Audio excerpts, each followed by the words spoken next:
Baik, selanjutnya masuk di subbab indahnya saling menghargai. Tentunya masih pada pelajaran pendidikan agama Islam dan budi pekerti kelas 5 SD. Indahnya saling menghargai. Yang pertama, menghargai pendapat. Di mana saja ketika kita mengadakan musyawarah, biasanya banyak yang berpendapat. Dari beberapa pendapat tersebut harus kita hargai, kemudian kita simpulkan mana yang terbaik dari beberapa pendapat tersebut untuk dipakai bersama. Yang kedua, menghargai perbedaan pendapat. Perbedaan pendapat tidak boleh menyebabkan pertengkaran atau permusuhan. Setiap pendapat harus didengarkan dan dihargai. Kita tidak boleh menyalahkan pendapat orang lain. Perbedaan pendapat harus dimusyawarahkan untuk mencapai keputusan bersama. Pendapat yang paling baik itulah yang menjadi pilihan bersama. Kemudian saling menghargai. Yang ketiga yakni cara menghargai pendapat orang lain. Mendengarkan pendapat orang lain. Saat teman kita berbicara, kita harus menyimaknya. Jangan malah sibuk sendiri, sibuk main HP, sibuk main tangan, dan lain sebagainya, atau bahkan ngobrol sama yang lain. Itu merupakan tidak menghargai, mau menghargai pendapat orang lain. Cirinya adalah kita harus menyimaknya. Di saat teman kita bicara itu, kita mendengarkan. Perhatikan setiap ucapannya dengan cermat agar kita paham maksud dari pendapatnya tersebut. Setelah memahami, barulah kita boleh menanggapi pendapatnya. Jangan memotong pembicaraan teman sebelum dia selesai berbicara. Berikutnya, tidak menyalahkan pendapat orang lain.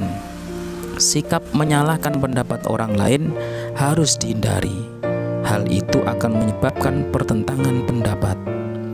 Dalam musyawarah, semua peserta dianggap keluarga, sehingga masing-masing peserta harus saling menghormati.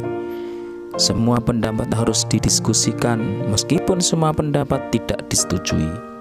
Caranya pun tidak dengan menyalahkan pendapat orang lain.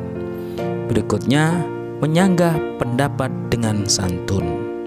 Dalam bermusyawarah, mungkin kita ada perbedaan pendapat dengan peserta musyawarah, maka untuk menjaga saling menghormati, saling menghargai adalah menyanggah pendapat dengan santun.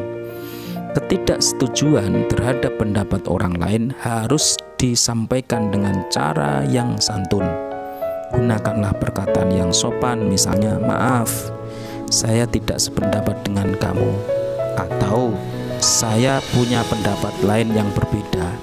Perkataan yang santun adalah wujud menghargai pendapat orang lain. Meskipun pendapat kita berbeda, orang tidak merasa disalahkan. Semua orang harus terbuka dengan pendapat orang lain.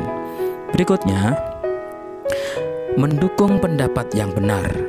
Nah, jangan sampai pendapat kita tidak diterima, tapi kita malah menyalahkan pendapat yang benar atau mungkin melepaskan diri dari sebuah permusyawarah, dan itu tidak baik.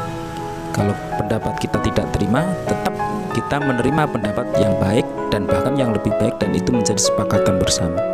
Nah, semua pendapat teman harus didengarkan dan diterima. Namun, pendapat yang dipilih menjadi keputusan bersama. Nah, keputusan bersama adalah yang paling benar. Setelah semua teman berpendapat, pendapat itu harus diseleksi. Setiap orang memilih pendapat yang paling bermanfaat dan tidak melanggar aturan. Yang berikutnya, melaksanakan hasil keputusan bersama. Itu yang sangat penting.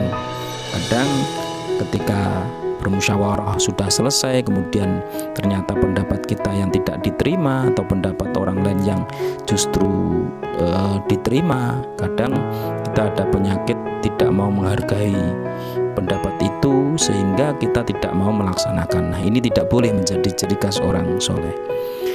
Melaksanakan hasil keputusan bersama. Jika keputusan sudah ditetapkan, semua orang harus melaksanakannya. Kita tidak boleh mengingkari hasil musyawarah meskipun pendapat kita tidak dipilih. Keputusan musyawarah harus dijalankan. Ini bagian dari menghargai pendapat. Semua orang harus rela dan bersungguh-sungguh menerima keputusan bermusyawarah.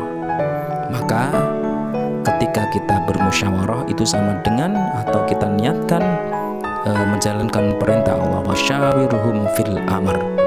Nah, dalam proses musyawarah pun kita harus memakai aturan-aturan yang sehingga kita mendapatkan nilai ibadah di hadapan Allah Subhanahu wa taala. Demikianlah beberapa cara menghargai pendapat orang lain.